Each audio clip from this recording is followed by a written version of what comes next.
Hey, it's Chronologically Gaming, the only channel that's perpetually retro because we're playing every video game in order of release. Not knowing exactly what video game we'll play is part of the fun. Welcome everyone to September of 1982. We were last playing Firefighter on the Atari VCS. Lots of great Atari games last time. Let's see what our next title is. It's the release of the brand new Freedom Fighters for the Magnavox Odyssey 2. Right after this commercial break.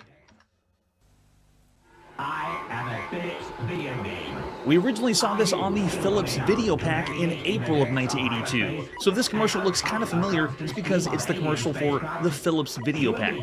So we've already played this game, but the funny thing is, when we checked it out last time, I was running it on the wrong system. I actually had it plugged into the Philips Video Pack Plus G7400, which doesn't exist. So this time we're going to do the actual time on the Odyssey 2 of what Freedom Fighters is supposed to look like. So let's play some Freedom Fighters. Up to this point, we played...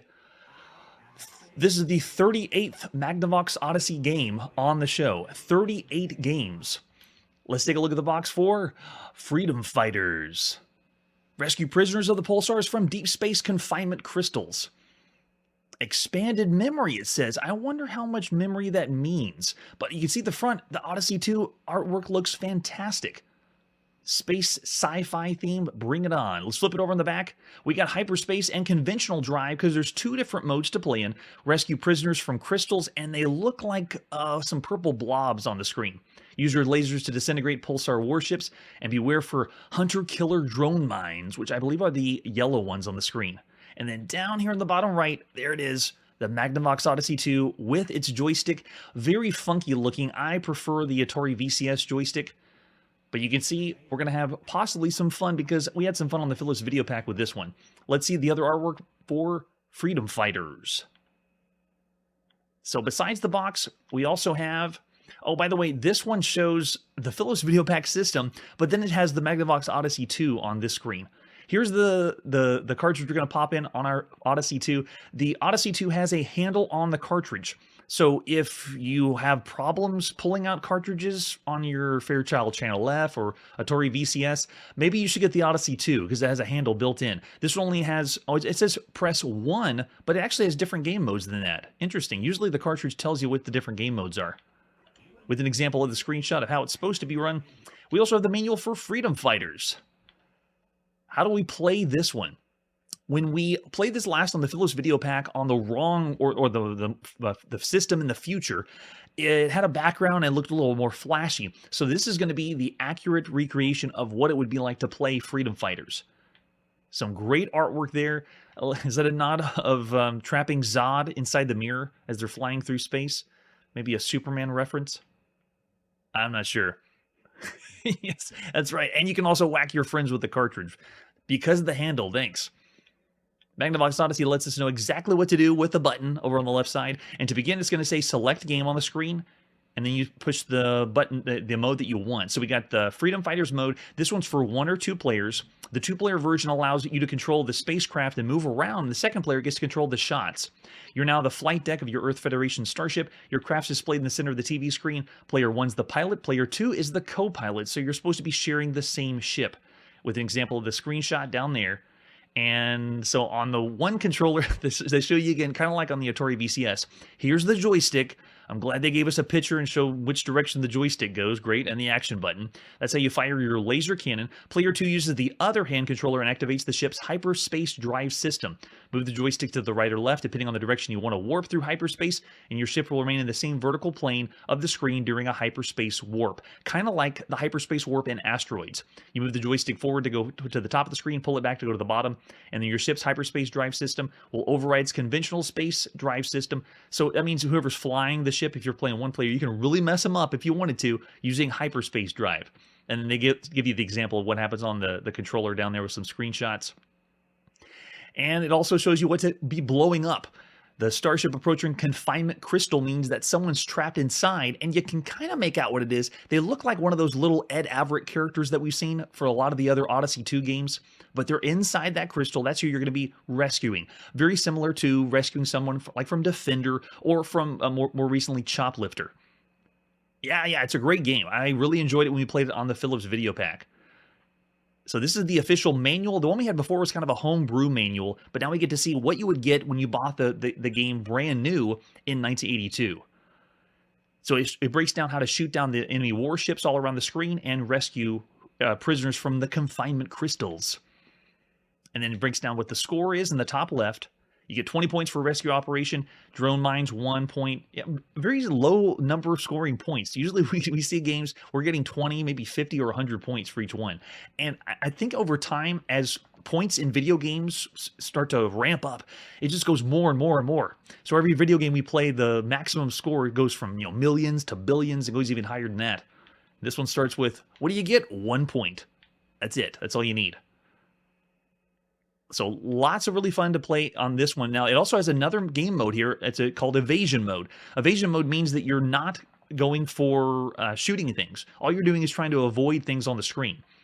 Your lasers are now inoperative, and you're entirely dependent on your talents for evasive action. Player 1 uses the left-hand control, and Player 2 uses the right-hand control. The longer you can evade pulsar warships and drone mines, the higher your score. But you don't shoot anything. All you do is dodge everything. But this is all you to play at the same time. And it also has solo combat if you want to, and then they have the rating system over on the right based on what score you are. So they don't have any patches like Activision. They just say, here's the score, and that's what your ranking is going to be. If only you could be Fleet Admiral. But it doesn't say anything on the screen. All it says is when you get 1,000 points or more, you're now Fleet Admiral. Got to use a little bit of your imagination, I guess. Oh man, let's play some on our Odyssey 2. Here's Freedom Fighters again by Ed Averitt. Published by Philips in North America at the beginning of September 1982. So we're going to go with the first game mode. I'm going to pull up our keyboard. This would be the keyboard you'd see on your Odyssey 2. It's the terrible, terrible membrane keyboard. One of the worst keyboards of all time. Push number 1, and then we are in. Explosions look great. I'm actually expecting them to do a chain reaction and cause more explosions on other people. Oh, there he is. Rescue him. Quick. Oh, I think he flew off the side. Yeah, he already did. So we didn't rescue that one. The control for the ship feels like we have a little bit of gravity, but not as strong as something like asteroids. So notice whenever I move to the top and bottom of the screen, I kind of coast a little bit. And then when I would go left and right, I coast a little bit too. But the way this is controlled is it moves the direction you want the ship to go. So there's no like tank controls or swiveling around. Yeah, got one. Oh, the whole screen flashes purple. Nice. If you've tuned into the show and seen the Philips Video Pack episode, when you plug this cartridge in to the later console by Philips, the Philips Video Pack Plus G7400, it allows you to add even more to the game. And so that's how we ran it last time. There was a background, multicolor, things like that. Yeah, I love how snappy it is. The gameplay's great, fresh, and bear in mind that you can play this with 2 people. One person would be controlling the controls of the ship and shooting, and the other person would be doing the like hyperspace drive as your co-pilot.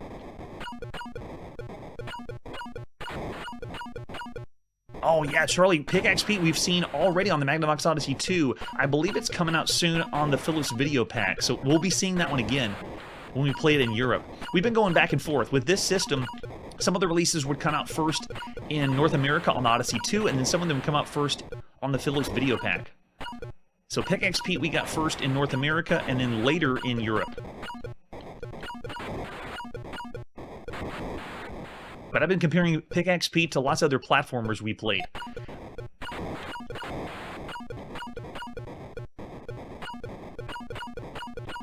Sound effects are really good. We've seen the very first game on the Odyssey 2 that allows you to have speech, but it was only the talking, where you type something in, the type and talk kind of application on the system. We're about to come across the very first game that you could play that has talking. An actual game, not an application. That one's coming up soon. Got one. Oh, he flew off on the side. Man.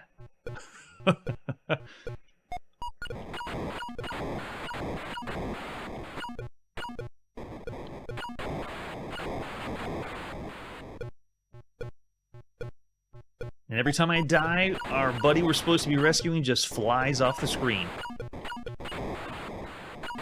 Controls are very responsive, very snappy, really fun for a shoot-'em-up that's not scrolling. And we're technically not really fixed on the screen like something like Space Invaders or Galaxian. So really, really cool idea. Feels really good. Firepower feels fantastic too.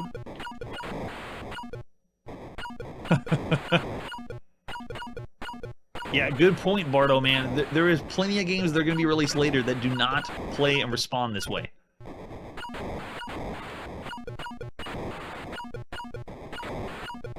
Alright, so now I'm going to reset our system and go to the second game mode. So let's go ahead and reset our game.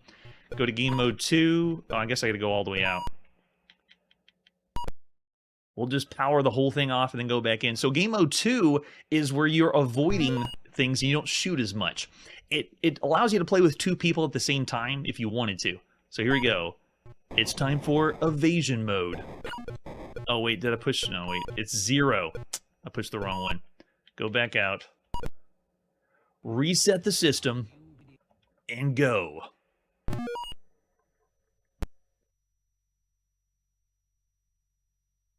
And 2.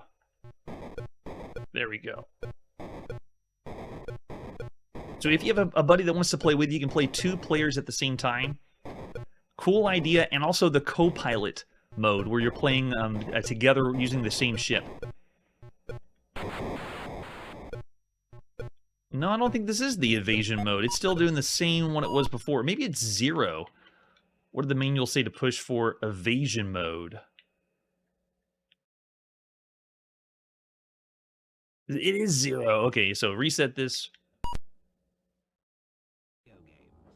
It's great having multiple game modes. It's only 2 game modes, but I enjoy these consoles that had lots and lots of variations of ways to play. Change it up how to go. All right, here we go. Now we're in the right one. Yeah, fire does not work. And the longer you last, notice the score in the bottom right is slowly going up.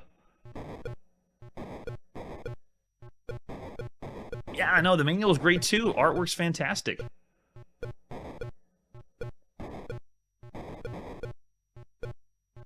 The 3 big consoles right now, the Atari, Intellivision, and Odyssey 2, really do a great job with the artwork. The box on the outside, you can even see the artwork around the screen right now. Freedom Fighters is another one that they just did a fantastic job with it. That's exactly what this is like. This is like pacifist mode. We're not shooting anything. We just want a bunch of things on the screen, and we just have to dodge them.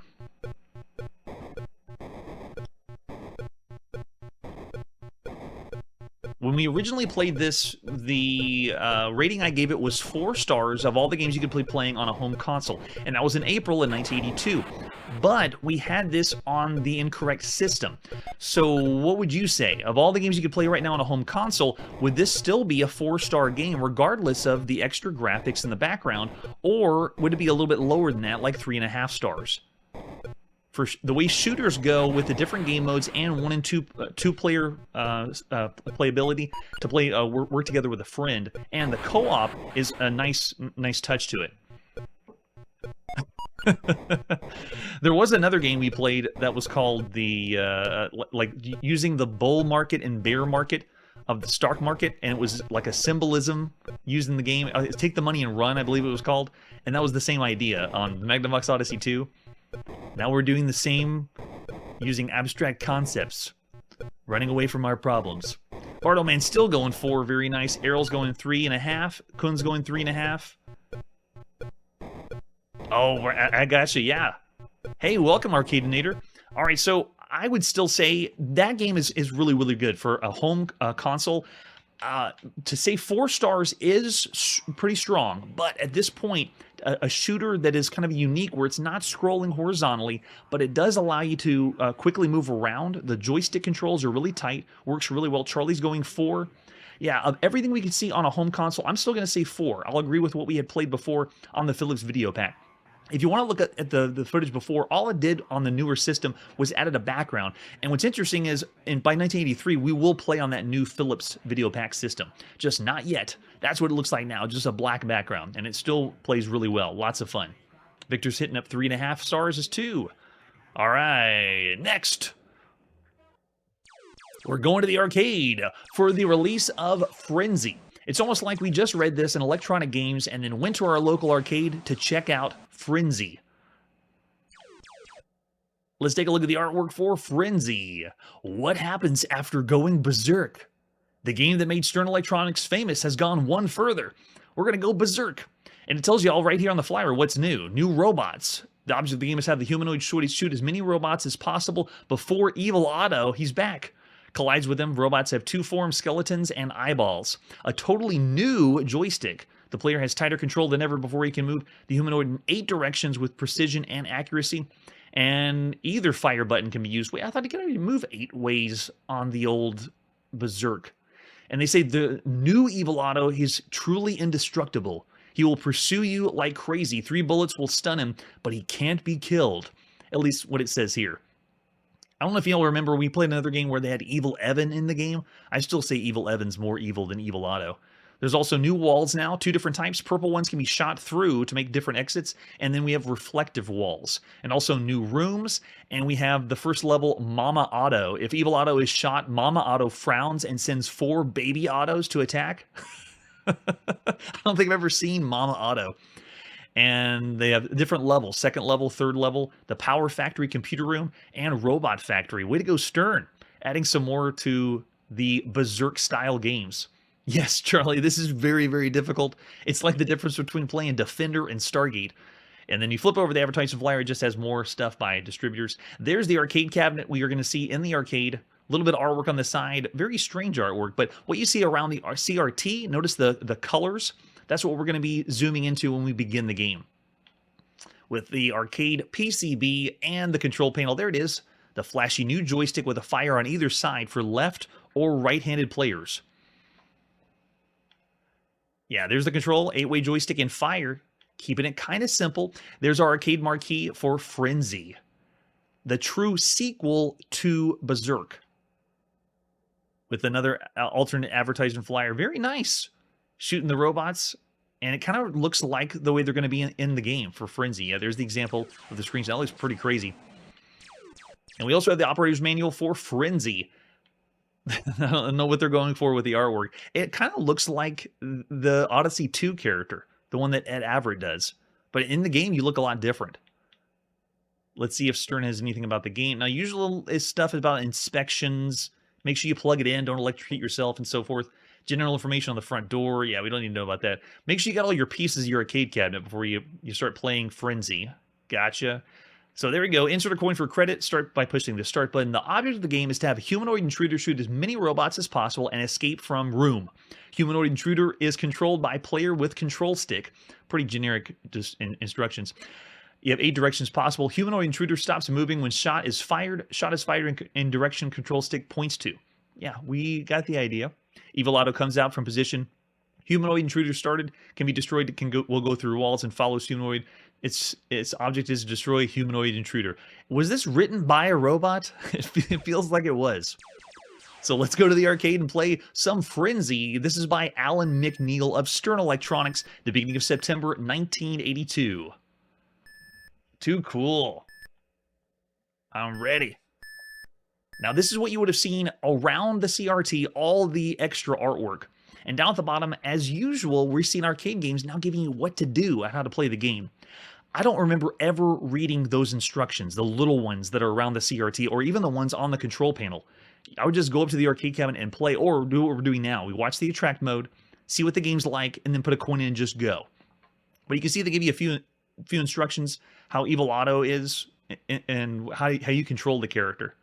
All right, so I'm going to zoom us in so we can see a lot more of the playfield. That's better. Yeah, that's time to play some Frenzy. Putting some coins in and a plop, and let's go. So I'm over on the left side. That's me, all right. Oh, I hit some of the reflective walls already. We got the 2 different enemy types.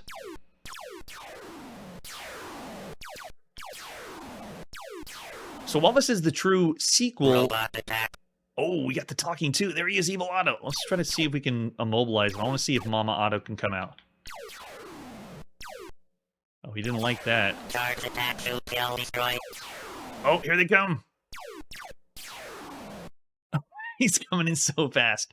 So it looks like they send in even more, but you can shoot Evil Otto.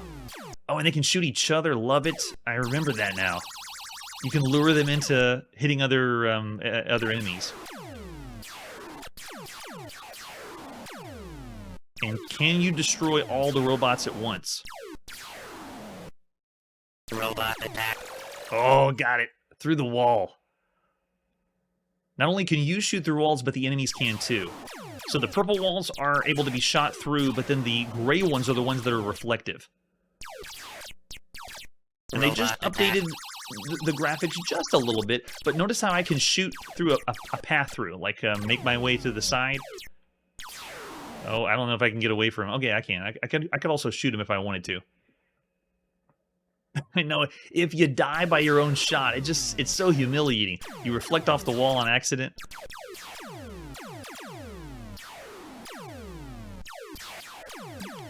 I also like that it causes a chain reaction when you blow up one enemy and then someone else that's nearby gets blown up too.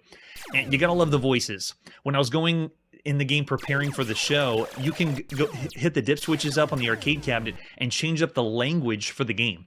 So they can be yelling at you in German or French. I kept it English because we're going to go for Stern release this first in North America. But kind of cool that you can hear the robotic sounds coming at you. There we go, reflect off the wall, nice.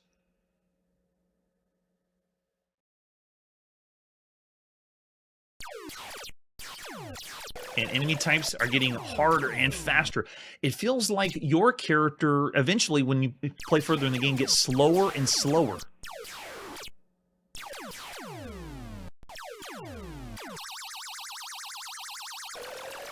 Oh, he got me through the wall. I don't believe it. I know they call them robots, but they look like skeletons now. In the original, the robots looked closer to robots. They upped the resolution just a little bit, but... Robot attack. Oh, he got me with the reflection. I knew it was coming. Oh, really? Even since the original Bartow, man, they've always been skeletons to you? Well, here on Frenzy, they definitely look like skeletons.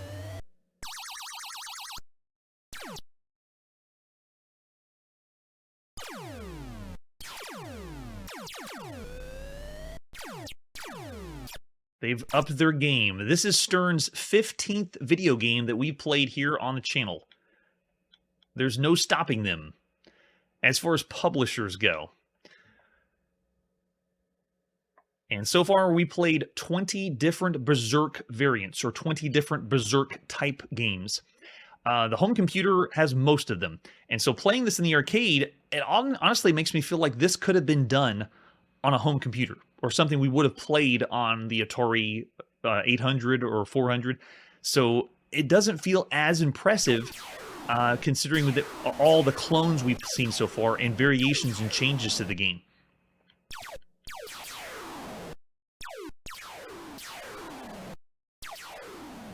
We've already seen Berzerk ideas that you go from room to room, but it's not like randomized rooms. Like, notice whenever I play... Oh, I can't slip through that one? Let's see if we can lead this guy. Oh, he hit the reverse. Nice. And run. He got me. Evil Otto got me. Oh, really? On the 2600? Well, whenever we get to that one, we need to check that one out.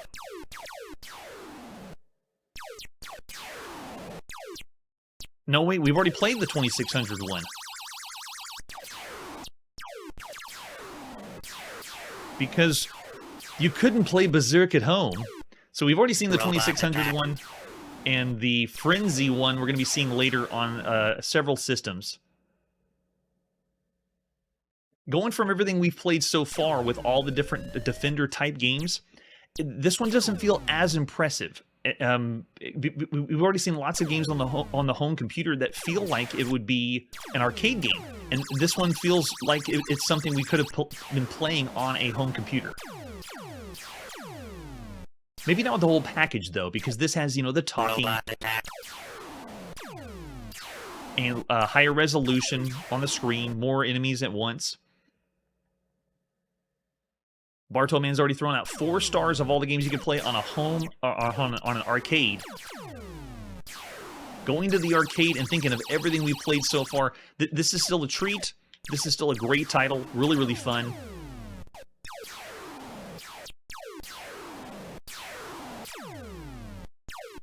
Seeing as how we played so many variants, though, the idea of this game... Oh, hey, the walls don't electrify me. The idea of this game doesn't feel quite as impressive. But if you were a fan of Berzerk and all you did was play Berzerk in the arcade, you'd be pretty excited for this one. Because the other thing we've seen with home computers, and it's no really fault to the arcade, because there's other titles that do this, where they have you running around and shooting room to room, but they have it more like a quest or an adventure to go explore. And Berzerk is just random. It's a point rush. You know, like how many points can you get before you die? The humanoid must not destroy the robot. Oh, it's we're gonna wake up the Mother Auto. Dodge it. Nice. Oh, he hit himself. Thanks, dude. Alright, got the bonus. Now, can we make Mama Auto mad? I'm tempting fate here. Oh my gosh! I didn't know exactly what would happen, but now we know. Wow, awesome. Awesome, Charlie. Yeah, better than Berzerk. Yeah, I'm with you on that. It is definitely better than Berzerk. I don't think we played any game so far on the home computer that has all these elements at once. The talking, the reflective walls, the destructible walls. It seems like the home computer we played Berzerk variants that had one part of it, but not every part.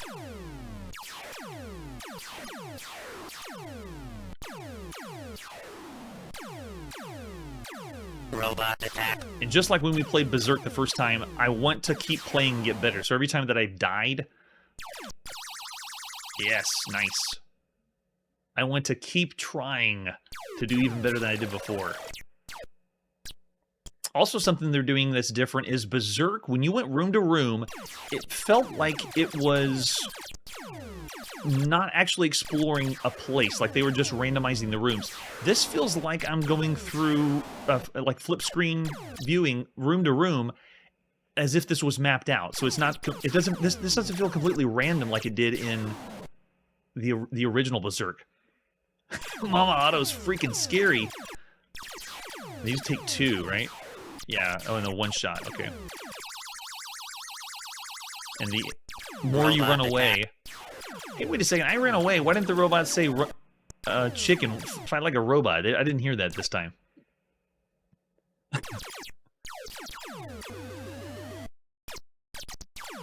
Oh, Charlie's already going 5 of all the games right now you could play in the arcade. Look at the chaos. Look how many we have moving on screen at once. This is insane. Wow.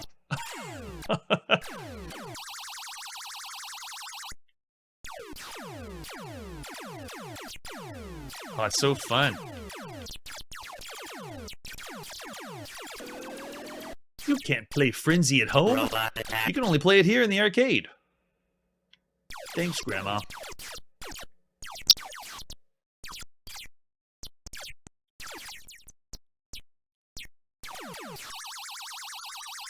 It feels so satisfying when you can get them to reflect their own shots back at them and die. Come on. Yes. Get the bonus. And there's no Mama Auto to save you now.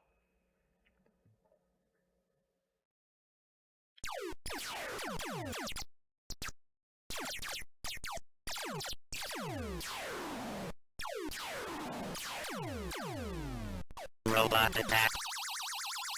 Oh, he's already coming. Come on, reflect back to the wall. Oh, I almost got him. I thought I would hit him there.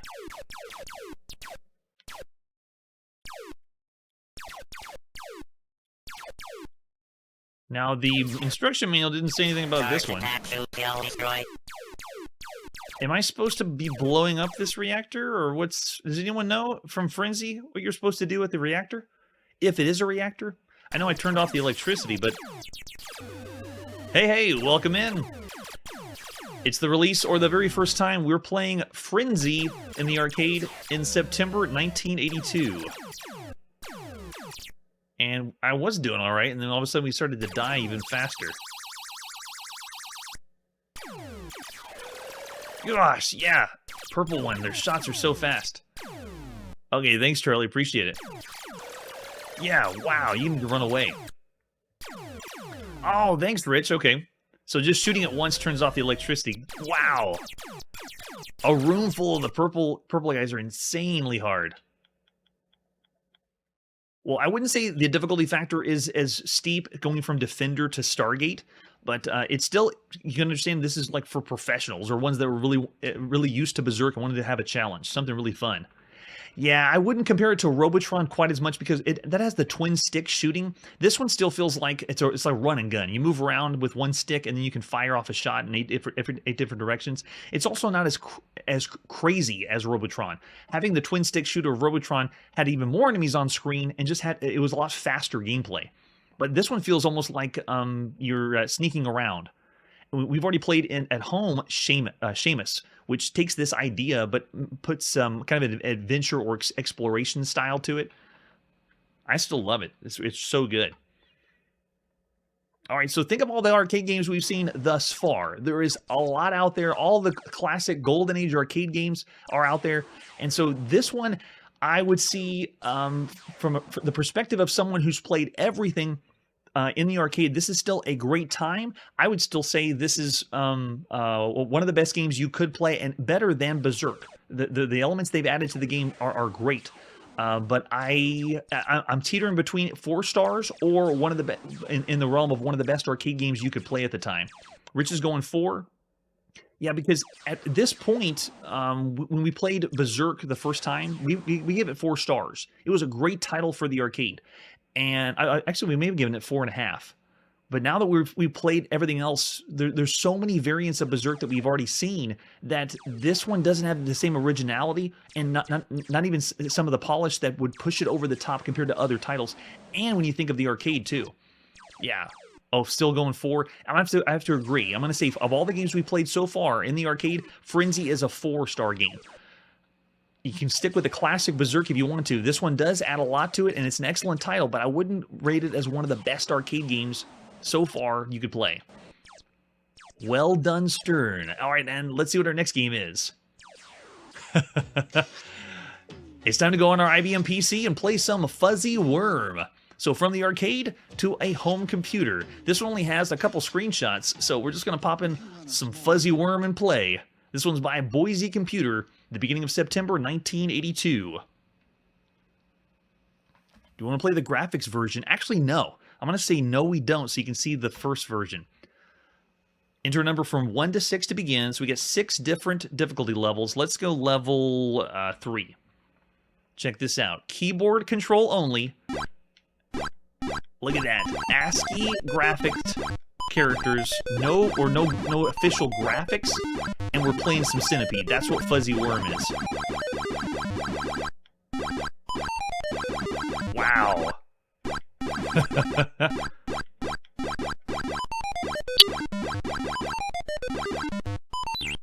That's pretty quaint, pretty fun, but let's go ahead and check it out when let's reset.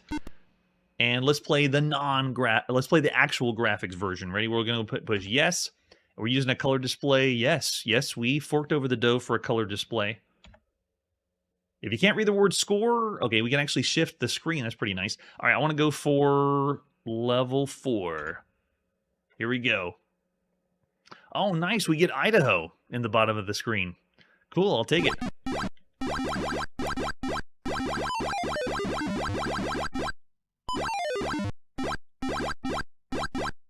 Man, I got a soft spot for the sound effects, though. It's pretty cool hearing it from the PC speaker. The controls, though, oh man, it's a lot to be desired, because you have to think of, you're using a keyboard, and you do not have as fluid of controls. Like, when I want to move left and right, you know that delay you have on the keyboard? I have to hold the key down and then wait a sec, and then I'll move all the way to the left, like that. So it feels like, because it's keyboard controls, it's not as fluid as the other titles we've played. At least Centipede-style games. But it's cool that we have the 2 modes. Oh, you can put our initials in? Nice. Oh, and it's lowercase and uppercase. That's pretty cool. Okay, let's go again with, let's do game mode 2, or difficulty 2. I like that we can do ASCII or graphics mode. The mushrooms, yeah, are pretty well done. It's still randomizing the environment just like Centipede. Look how slow the spider moves on the slower modes. So far, we played 20 different Centipede-like games here on the channel.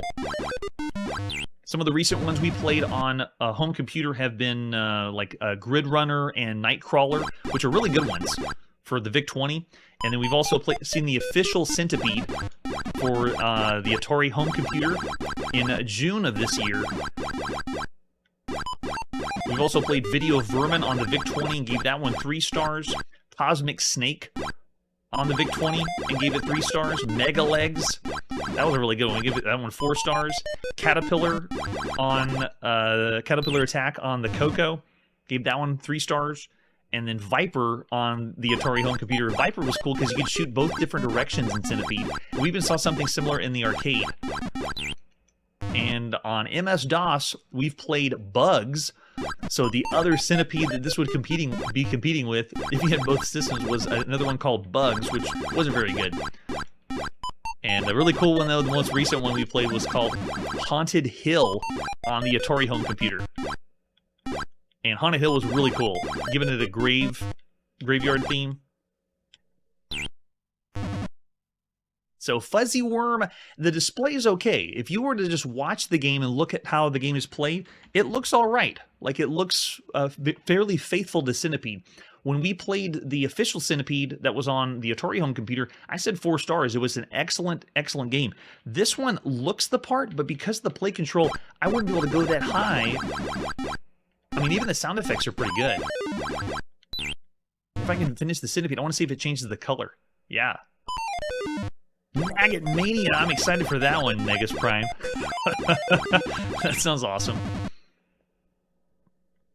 Yeah, for the graphics mode, it's not horrible. But remember, we're spoiled here. Not everyone had a color monitor to be able to play this in graphics mode on your IBM PC. Or maybe you were at work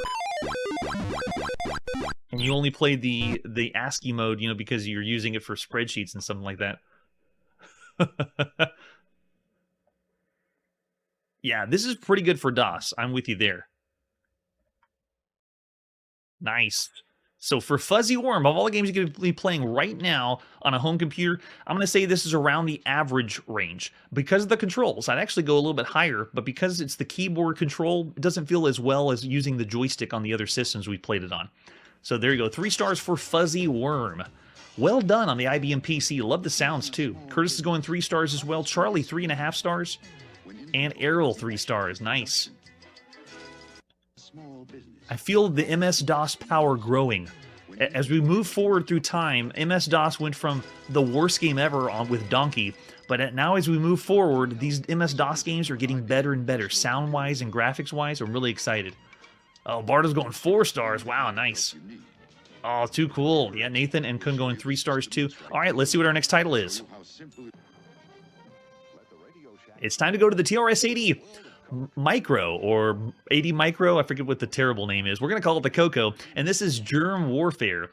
Germ Warfare is a pretty obscure one by Chromaset, and we only have a couple screenshots, so let's just pop in and play by Chromaset the beginning of September 1982, or whenever you got the mail order cassette. All right, so to load this up, this is machine language. I think it's just Germ. Yes, load it, Germ Warfare. Let's get the green glow of the Coco.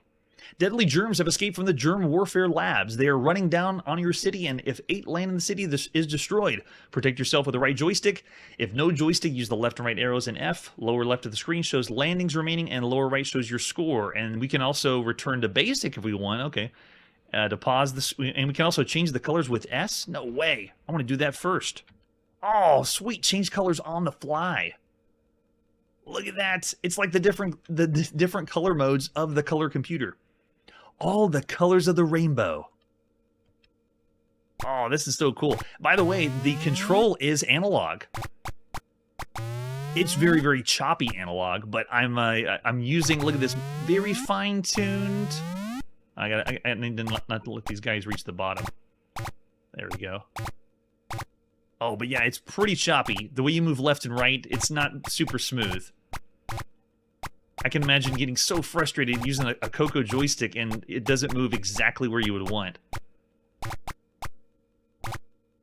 So my tiny little crosshair at the bottom, or my ship at the bottom, does move left and right, but it feels like I'm dragging. Like someone would have sped it up or something. Yes, I know, right? If you're colorblind, you can just keep changing the colors. It's so cool.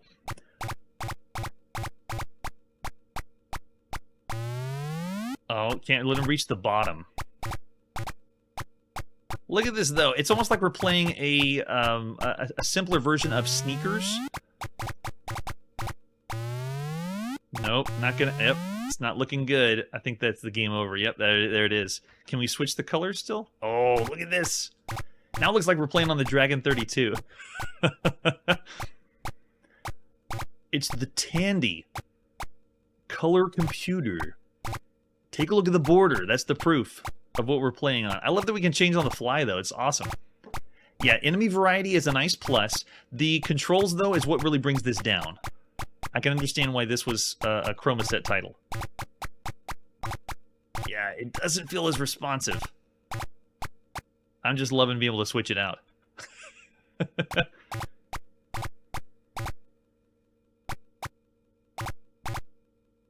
Yeah, take a look at the way I move at the bottom. I have this really fine-tuned, because it's analog control, but it's not as smooth. It doesn't move as smooth or as quick. Like, I'm comparing it to a paddle control, which is also feels analog. A paddle control, I'd be able to do a lot more with it. Also, there's a lot to be desired with the shot. Going at the top of the screen.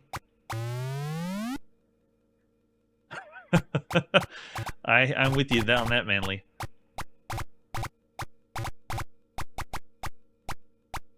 Nope, get him! Oh.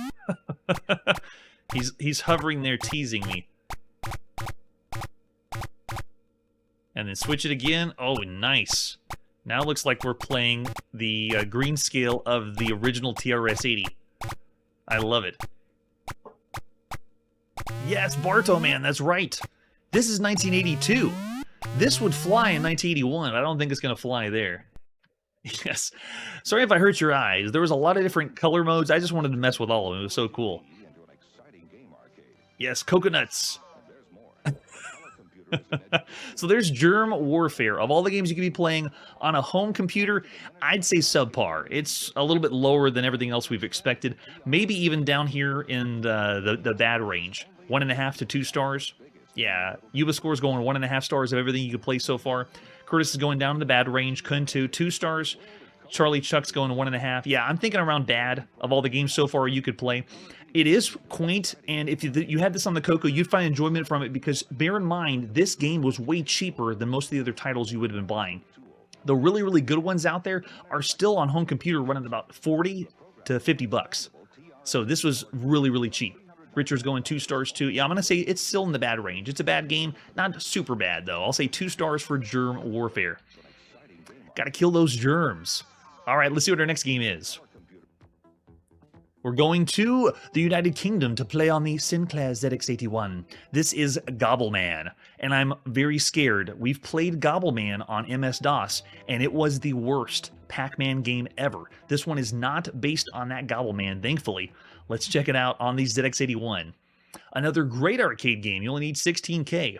Whoa, that is some psychedelic artwork on the front. Is it Pac-Man, or... it looks like a popsicle turned on its side, eating things. Very freaky. And you flip it over and you realize that we're just looking at the cassette tape. Yikes. So Gobbleman also was on the TRS-80 in 1981. So this one is a different property, I believe. I don't think it's the same company. We're going to see this later in 1983 on the ZX Spectrum, and this is our 16th Arctic computing video game of all video gamedom. Do we have any other artwork for Gobbleman? Looks like no, just a screenshot. All right, so for other versions, yeah, we just got some alternate ones. Let's pop in Gobbleman. Arctic computing at the beginning of September 1982. I really hope this isn't like Gobbleman on MS-DOS. You are doomed to roam through the haunted maze until you're eaten alive by the residents, a pack of hungry ghosts. They're doing the whole horror theme again. Since there were ghosts in Pac-Man, you don't have to go scary horror, you know. You must eat the food to live. Magic allows you to eat ghosts for a short while. So the ghosts look like a star. The food's a dot. Magic is an asterisk. And what are we? Who are we? Extra man? It doesn't explain what it is. Look at the controls, though. Up is any one of the numbers. Down is any one of those numbers in space. So look down at your ZX81 keyboard. They're giving you lots of options. And this isn't the first time. We've seen this for the ZX81 and ZX Spectrum, where they just let you mash multiple keys for different directions. It's kind of cool. So there's left and right. Crazy. All right, I'll take it. Let's go. All right, so I'm represented by the A. Okay, so I'm in the top right. There is no sound on the ZX81. No one can hear you scream on the ZX81. You pick up your magic, and look, I can eat one of the ghosts, which are the letter A. Do we have the wraparound? We do. Nice. I still got the magic going. Since there's no sound effects, there's no way to really tell when it runs out, except you can tell they are X's, so they can come at me. But if I go and get the magic, then I can turn the tables on it. Yeah, let's see. Right here. Yep, got it. And then go. Wow, yeah. So if you are perplexed and wondering what the hell are we looking at, this is the ZX81. There is very limited graphics and there is no sound. This is the game that you would be playing on your ZX81 or Timex Sinclair 1000 if you're in the North America. This also isn't surprising to me. We played so many Pac-Man games that I'm familiar with games that look like this. Uh-oh, do we have any more magic anywhere? Anyone? No? Oh, there's one over here. Quick, get it. Run. You can do it. A, I believe in you. All right, at least the controls work. Now, bear in mind, this is all on a keyboard. And it's not the typical keyboard you're thinking. The ZX81 keyboard was a, like, membrane keyboard. So you would be mashing down and trying to do as much as you can. This doesn't look good. I don't think we can get out of there. I love it, Manly. Yes, the black and white screen can be gorgeous. Remember, it's 1982. We're still using a lot of our imagination. The animation juices are still flowing. What's happening in the center, though? They have like a checkerboard design where all the ghosts are being housed. Go, no. Oh, he got me again. So far on the channel, we played over 80 Pac-Man variants or riffs on Pac-Man. And so this means we kind of have to compare this to all the other Pac-Mans you could be playing on the ZX81. All right, let's see if we can close. Oh, we can't close them out. Let's see if we can lead them around here. Nope, they pinched me in. Oh, look at that. Oh, they got pretty smart. That's great, Richard. Yeah, the ZX81, we've already seen some really impressive titles. May I have your autograph, please? Okay. Can I do my whole name? Oh, just Kron. Okay, I'll just go as Kron tonight. So of all the games we've seen on the ZX81 that were Pac-Man style games, we played the game of Puckman and gave it 3 stars for all the games you could play on a home computer. And then Gulpman, a 3.5-star game, I would say is still the best of the home, the ZX81 Pac-Man style games. Monster Mine with 3 stars, and then the last one we played was Zuckman with 2.5 stars. So this one is not at the same level as Gulpman. Oh, they got me. They switched back. There's no way to know if there's no sound. Hey, thanks, Hunter. Appreciate it. So we play it all, and this is not surprising. This is around very similar and plays really similar to Zuckman. So I'm going to have to go with all the games you could be playing on a home computer. You could argue this is bad because you have no sound and you have black and white graphics, but Gobbleman is, I wouldn't really call it bad. Of all the games right now you could play on all home computers. Obviously, if we're rating this only on the ZX81, it'd be higher, but I have to say it's not in the bad range. Down here in the 2-star. I'm going to go 2.5 stars of everything you can play right now on a home computer. Gobbleman is all right. It's not Gobbleman on MS-DOS. Oh no. Charlie's throwing out 1.5 stars, 1.5 for Kun 2, 2 stars from Ubicore, 0.5 for the cover. Yeah, the artwork, you could change your rating because of that too. Curtis is going 2 as well. Yeah, this is about the same as Zuckman. We gave that one 2.5 stars when we played it too. All right, after Gobbleman, let's see what's next. Big plans? We're now on the Atari home computer. This is Golden Gloves. We already saw this in Electronic Games. Now we get a chance to check it out ourselves. Here's the front of the box for Golden Gloves. We need 24K to play it on our Atari. This is Artworks' 9th video game that we've seen on the channel. Artworks, they like to display their name on the front of the box. Flip it over the back. We got a tiny screenshot. I don't know what they were trying with that one. With the cassette, we're going to pop into play on our Atari. Ooh, with an example of the screenshot. Cool. We also have the manual for Golden Gloves. How do we play? This is on disc and cassette with loading instructions. And it's a unique action program which brings the excitement of ringside to your computer. The computer joysticks are used to jab, block, and duck as each player attempts to land the knockout punch. Golden Gloves is a 1- or 2-player game. Remember the time when we played a boxing game on home consoles, but you had to have 2 players? Not anymore. We have artificial intelligence to punch against. You can also be a spectator. They have a demo mode that'll the game will play itself. You start the fight and enter what kind of players you want to go with, and then the option key uses handicaps. Very nice. Then the joystick shows you what to do. Look at this.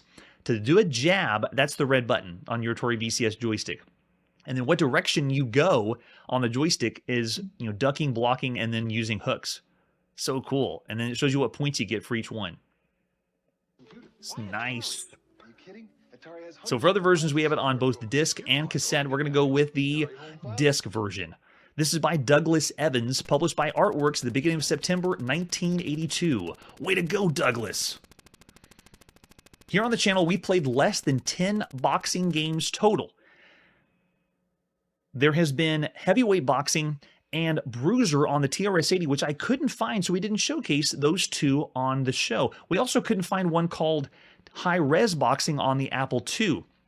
This one is the second boxing game we played on the show of all home computers. So after Avalon Hill's Knockout, this is the only other one that we've played, Golden Gloves by Douglas Evans.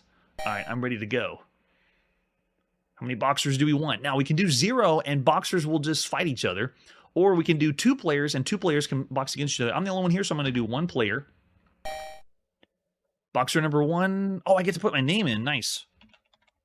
I'm Chrono. Let's do this. And then push start on your Atari. Home computer. Nice touch. So if you want to take a look at Knockout, you can check the links down below to compare it. So Knockout actually looks a little bit better. These one looks more cheesy. Oh, but look at this. So controls, after what they explained in the manual, I'm getting more points because of each jab you get. And if you want to block, okay, block does work. Cool. Wait, what's... Oh, we got him. Nice. I love how I'm going against Rocky. I don't remember Rocky being so pink. Oh, nope, he's got me in the corner. How did you get your head to go down? Oh, he knocked me down.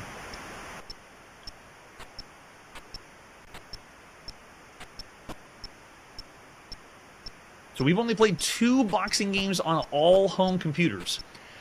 I prefer to play boxing on home consoles. Those we played some really good ones. I'm looking at like Atari VCS boxing or Intellivision boxing. Intellivision boxing is one of the most impressive boxing titles we've seen so far. Boxing is eventually going to morph into fighting games, so if you want to think of a one-on-one fighting game in 1982, this is where you would be going. Or what you would look for, like a sports-based fighting game. But you can see how simple it is. I don't have a lot of options. Rocky's beating me. Go! Come on, stay down, Rocky. Oh, he got back up. He knocked me down so fast. Get up, Chrono. Go, go, go. Yeah, look at the audience. We have my manager on the left side, and then a lady on the right. Yeah, we haven't seen Rocky on Coleco yet. For home consoles, though, that's where the other variations come from. We've only seen about 7 boxing games that you could be playing. Yeah, it is mindless button mashing. I don't feel like I have complete control of the boxer. So while the presentation is really good and the genre is really good, if you were hard pressed and were wanting to play a boxing game, this would be pretty good. For home computer, though, the best one so far would be Avalon Hill's Knockout. I say that one was a little bit better than this one. But I mean, there's really not too much to compare to. If you're playing on home console, though, because there's other ones on home console, that's the place you would go for boxing right now. A really good boxing game. It was charming, though. It was animated well. It just didn't feel like it had enough to keep me invested in a boxing title. So I gotta say it's subpar. Of all the games you could be playing right now on a home computer, there's lots of other home computer titles that would play and have more enjoyment than this one. Okay, we already got some lot of scores out there. 2.5 from Victor. Bardo Marian's going 3 stars. 2. Scruffy looking. Yeah, if you have some boxing, 3.5 stars. Yeah, I'm with you there. Nathan's down in the bad range. So I'm going to say 2.5 stars for Golden Gloves. Of all the games right now that you could be playing on a home computer. Find someone to play with, too. That's always going to help. So that's where we got to put our video game playing on pause. Tune in next episode, where we have possibly the first unofficial mascot on your ZX Spectrum. That's it for today, and like I always say, 2,400 games and counting. Hey everybody, thanks for checking out the channel and joining me on my quest to play every single video game in order of release. We'll be streaming live every weekday at 9 p.m. Central, so join us and let us know if we missed any games along the way. This video would not be possible without Launchbox, RetroArch, and MAME. Tell all your friends there's some crazy guy named Chronologically Gaming trying to play every single video game. We have links down below that'll send you to places like our Discord and Patreon, and one that says all the video games we've ever played. If you go there, it's a list of everything, and you can click right to the game you want to see. Chronologically Gaming is the name to look for. We are perpetually retro, and we will catch you next time.